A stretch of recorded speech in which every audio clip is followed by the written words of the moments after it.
Okay, for the Make Your Case Closing Argument project, the students will be creating their own closing argument based on the novel study of Walter Dean Meyer's novel Monster. Here's my explanation of this assignment. Throughout our reading of Walter Dean Meyer's novel Monster, you, the students, will be responsible for taking notes on or about the case. Within your notes, you are to include your own annotations as to your thoughts and conclusions about the case. These notes will be kept in the novel studies portion of your writer's notebook. Once you've gathered all of those notes you feel are necessary, you will become a prosecutor or a defense lawyer and argue whether or not the main character is guilty of the crimes listed. Some information that you might need in order to get started on this assignment. Your role for this assignment is to be that of the prosecution or defense of the main character. I'm going to leave it up to you as far as which side you'd like to argue. You're going to be arguing a closing argument, and throughout the assignment and throughout the unit of argumentative writing, we're going to be talking about closing arguments and how to successfully construct those. There are going to be checkpoints throughout the reading of the novel in order to remind you to be gathering evidence. I'm going to have a checklist and a calendar as to when you're going to need certain points of the evidence. You'll have the opportunity to discuss your findings within your weekly literature circle meetings in order to ask questions, compare notes, and gather research.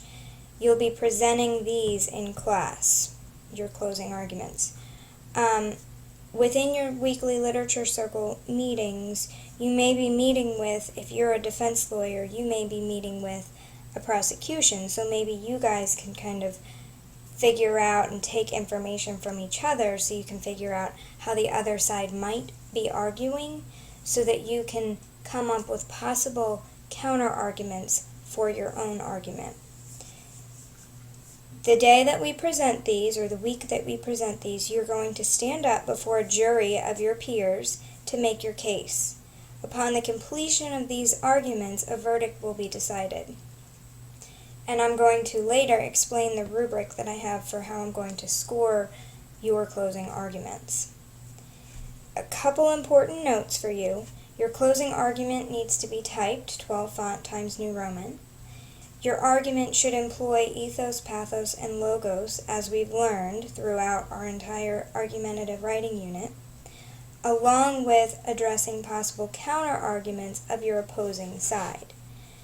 You must use at least 3 pieces of key evidence from the novel as your support. If you find more, or if the prosecution, whoever in your literature circle is part of the prosecution, if they have some evidence that you might want to use, feel free to use that in your argument. But you need at least 3 pieces.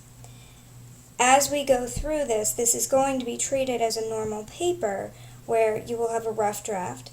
We will check it, we will peer edit it, and then you will turn in a final copy to me, along with being allowed to have a final copy up there when you make your argument. The way that you will be scored for this assignment, okay, here's the rubric.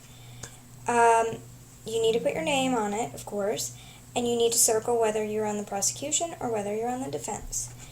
This is going to be scored as a speech because you're going to be standing up there speaking to your jury. So I want to make sure that you have the appropriate volume, that we can hear you all the way in the back of the room, that you take your time and you don't just speed through it just to get it done. You want to speak slower, even as slow as you think you can go.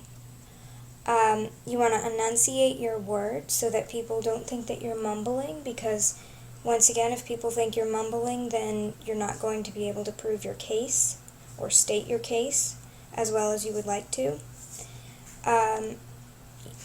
Try to become engaged with your jury.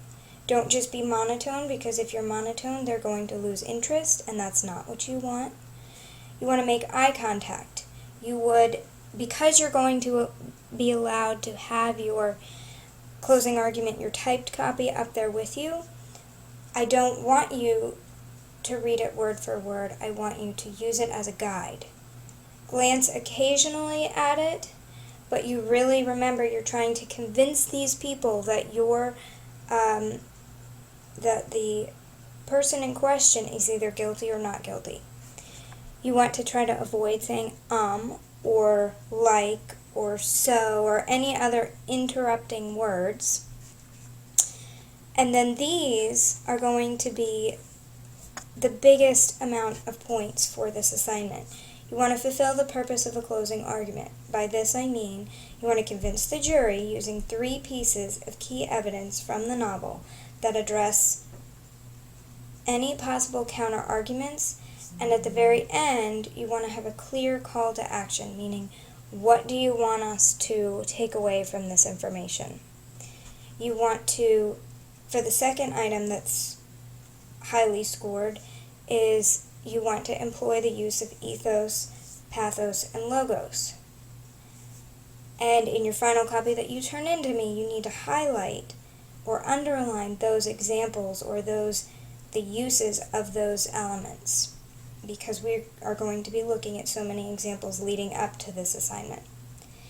And for the last thing, you want to make sure that your argument remains focused and centered around the claim that you make. Either the person in question, the main character in question, is either guilty or not guilty. And you want to make sure that you stay focused on that. So maybe you start your closing argument one way, but you have to circle back around to that claim. And lastly, you want to make sure that it's at least 3 to 5 minutes in length. I don't want it any more than 5 minutes. And you will be scored based on all of these elements in this rubric. I have provided a section down here for feedback that I'm going to be writing down while you are giving your speech, and then obviously you will receive a final score. So this is the culminating project for the argumentative writing unit that we've been working on for the last 9 weeks.